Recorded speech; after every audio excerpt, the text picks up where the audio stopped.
여러분, 요즘은 도대체 몇 살부터 노인이라고 해야 할까요? 그리고 내가 평생 내는 세금, 과연 제대로 돌려받을 수 있을련지, 아니면 젊은 세대에게 부담만 되는 건 아닌가, 이런 생각 많이들 하실 겁니다. 실제로 지금의 연금복지 시스템을 그대로 두면 20대 청년들은 평생 세금을 내고도 혜택을 거의 못 받는 마이너스 세대가 된다는 충격적인 통계도 나왔습니다. 이제 곧 우리나라 인구 3명 중 1명이 65세 이상이 되는 초고령 사회가 찾아옵니다. 요즘 아파트 단지 공원에서, 시장에서 정정하게 걷고 동네 카페에서 활발하게 대화 나누는 60대, 70대 분들을 보면 예전처럼 노인이라는 말이 자연스럽지 않은 시대가 됐다는 걸 누구나 실감하게 됩니다. 실제로 65세를 넘은 분들이 내가 노인이라고 생각한 적 없다고 말하는 경우도 많아졌습니다.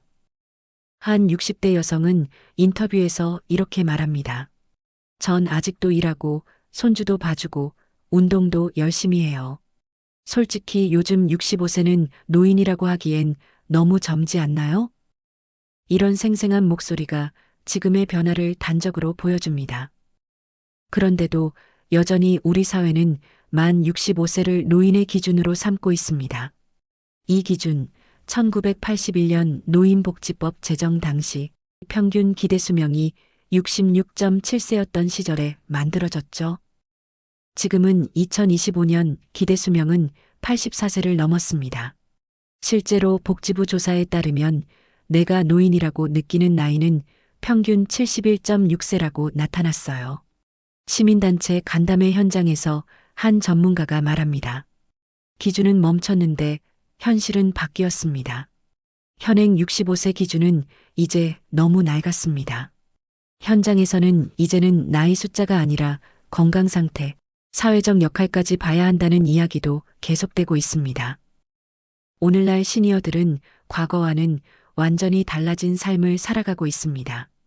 게다가 70대에도 운동, 여행, 자원봉사, 심지어 유튜버로 활동하는 액티브 시니어들이 크게 늘었습니다.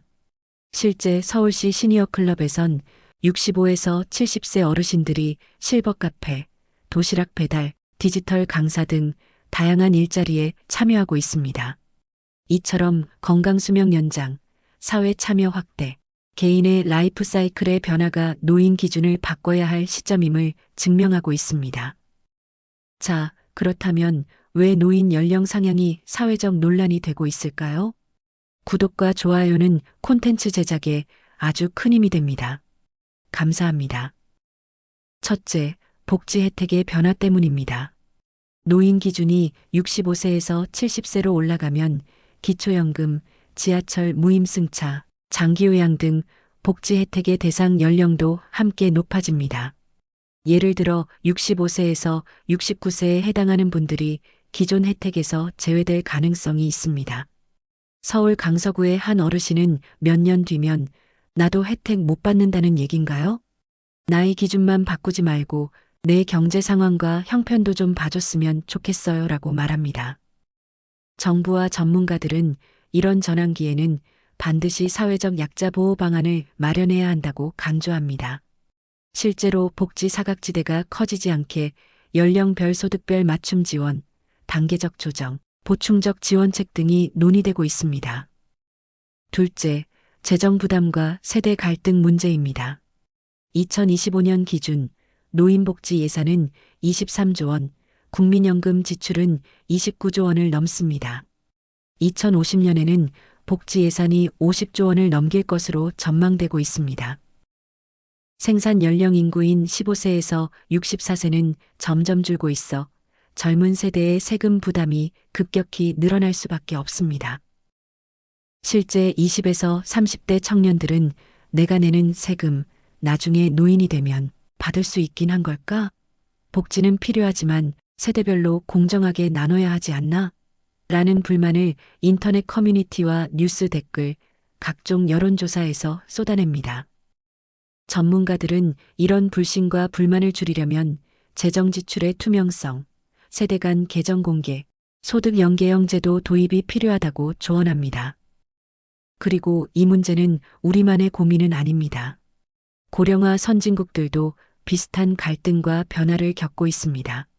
일본은 세대 간 개정제도를 도입해 각 세대의 연금 부담과 수급 혜택을 투명하게 공개하고 청년 세대의 신뢰를 회복하려 했습니다.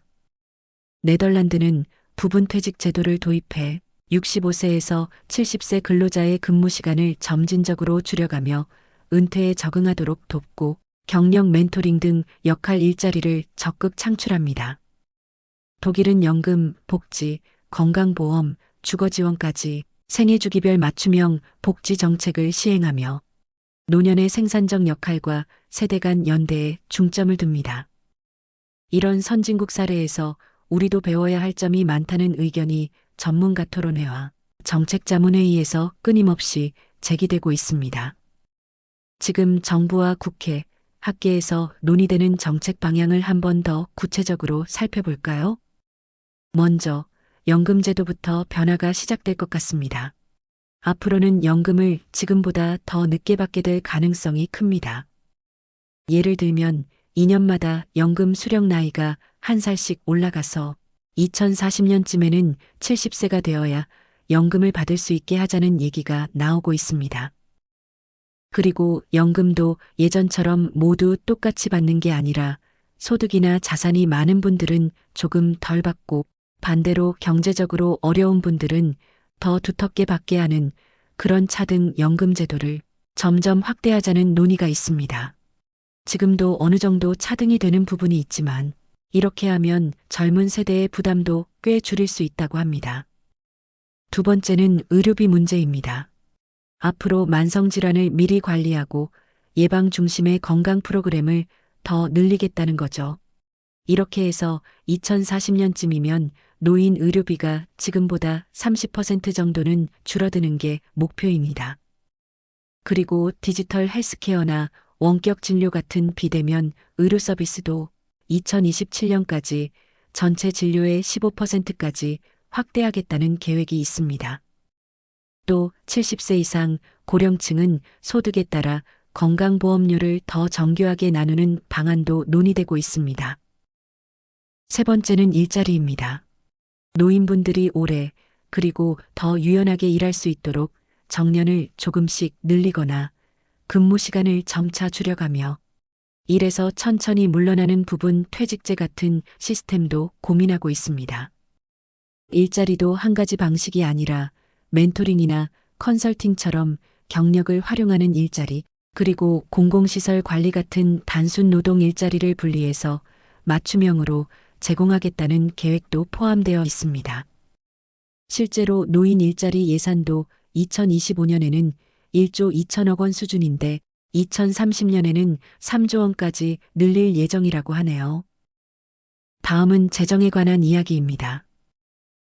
국가 예산이 부족해질 걸 대비해서 자산이 많은 분들에게 세금을 조금 더 내게 하는, 즉 자산세율을 0.2%포인트 올려서 늘어나는 복지 예산의 15% 정도를 마련하자는 제안도 있습니다.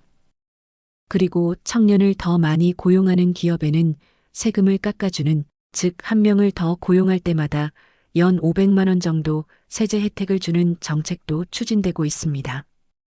또 한 가지 중요한 변화는 20대가 평생 낼 세금과 노후에 실제로 받게 될 복지 혜택이 국가 재정 계획에 투명하게 공개된다는 점입니다. 현재로서는 20대가 평생 내는 돈보다 받는 혜택이 더 적다는 연구도 있어서 이런 정보 공개가 신뢰를 높이는 데 도움이 될 거라는 기대가 큽니다. 마지막으로 세대 간 연대와 교류를 키우기 위한 프로그램도 여러 방면에서 논의되고 있습니다. 예를 들면 청년과 노인이 함께 사는 공동주거 공간, 이른바 인터제너레이션 하우징이라는 모델이 있는데요. 2026년까지 전국에 50개 이상 만들어 실험적으로 운영하겠다는 계획이 있습니다. 실제로 경기도의 한 공동주택에서는 청년 2명과 노인 4분이 한 집에서 서로 도우며 살아가는 아주 특별한 실험도 이뤄지고 있습니다.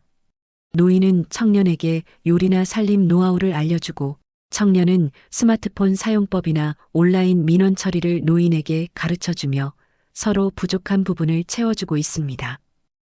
이렇게 세대가 함께 살아가면 주거비 부담도 많이 줄고 무엇보다 세대 간의 벽이 훨씬 낮아진다는 성공 사례가 곳곳에서 나오고 있습니다. 이렇게 연금, 의료, 일자리, 재정, 세대 연대까지 각 분야에서 다양한 정책 변화가 논의되고 있다는 사실, 오늘 이 이야기로 꼭 기억해 주셨으면 합니다. 이쯤에서 시민 여론도 빼놓을 수 없습니다. 60대 이상에서는 복지 혜택 줄이는 것 아니냐는 우려와 현실에 맞는 기준과 재정의가 필요하다는 의견이 팽팽히 맞서고 있습니다. 20대에서 40대에서는 기대 수명 늘고 일할 수 있는 나이도 늦어졌으니 합리적으로 기준을 올려야 한다는 공감도 있지만 복지에서 소외되는 사각지대, 특히 중산층 이하 취약계층은 꼭 보완해달라는 주문이 많습니다. 실제 KBS 인터뷰에서 한 청년은 이렇게 말했습니다. 우리도 언젠가 노인이 되겠지만 지금처럼 계속 부담만 늘어난다면 복지에 대한 신뢰가 깨질 수밖에 없어요. 세대별로 공평하게 나누는 시스템이 필요해요. 자, 여러분, 지금 대한민국에서 뜨겁게 논의되는 노인 기준 연령 상향, 이 논의가 단순히 책상 위의 이론에서 끝나지 않으려면 반드시 실제 정책과 연결되어야 합니다. 올해 출범한 이재명 정부 역시 노인 기준, 고령사회, 시니어 복지 문제를 국가 핵심 과제로 공식 선언했습니다.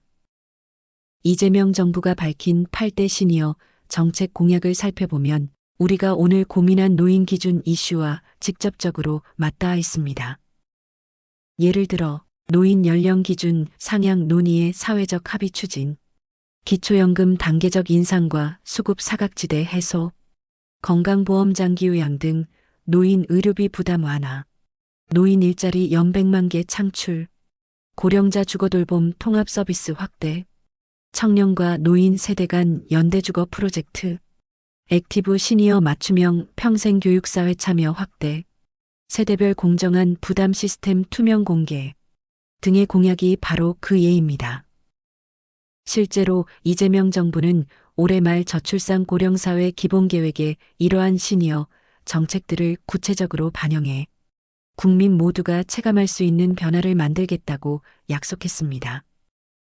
정리하자면 이제 노인 기준 논쟁은 우리 사회의 미래와 직결된 문제이자 정부가 책임지고 실행해 가야 할 국가적 약속이기도 합니다.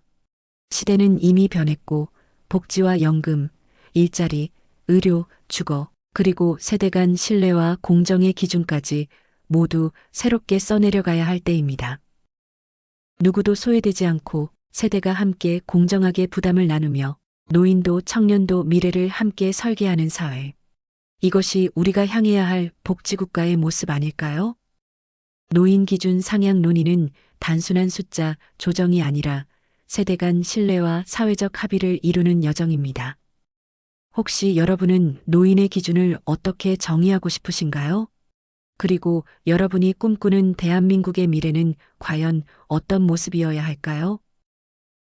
오늘의 이야기가 여러분 삶과 생각에 조금이나마 울림을 남겼다면 구독, 좋아요, 그리고 댓글로 여러분의 생각을 나눠주세요. 인생은 미완성은 모두가 함께 더 나은 내일을 만들어가는 길 위에서 이야기를 계속 이어가겠습니다. 끝까지 시청해 주셔서 감사합니다.